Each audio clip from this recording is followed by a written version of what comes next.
আমি একটা ছোট্ট দেশলাইয়ের কাঠি, এত নগণ্য হয়তো চোখেও পড়ি না, তবু যেন মুখে আমার উসখুস করছে বারুদ, বুকে আমার জ্বলে উঠবার দুরন্ত উচ্ছ্বাস।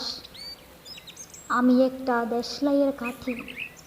মনে আছে সেদিন হুলস্থুল বেঁধেছিল, ঘরের কোণে জ্বলে উঠেছিল আগুন, আমাকে অবজ্ঞাডরে না নিভিয়ে ছুঁড়ে ফেলায় কত ঘরকে দিয়েছি পুড়িয়ে, কত প্রাসাদকে করেছি ধূলিসাৎ। আমি একাই ছোট্ট একটা দেশলাইয়ের কাঠি, এমনি বহু নগর বহু রাজ্যকে দিতে পারি ছারকার করে, তবুও অবজ্ঞা করবে আমাদের।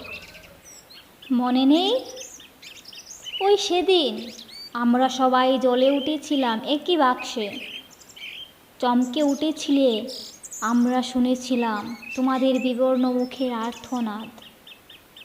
আমাদের কি অসীম শক্তি, তা তো অনুভব করছো বারংবার, তবু কেন বোঝো না? আমরা বন্দি থাকবো না তোমাদের পকেটে পকেটে, আমরা বেরিয়ে পড়ব, আমরা ছড়িয়ে পড়ব শহরে গঞ্জে গ্রামে দিগন্ত থেকে দিগন্তে। আমরা বারবার চলি নিতান্ত অবহেলায়, তা তো তোমরা জানোই, কিন্তু তোমরা তো জানো না কবে আমরা জ্বলে উঠব সবাই শেষবারের মতো।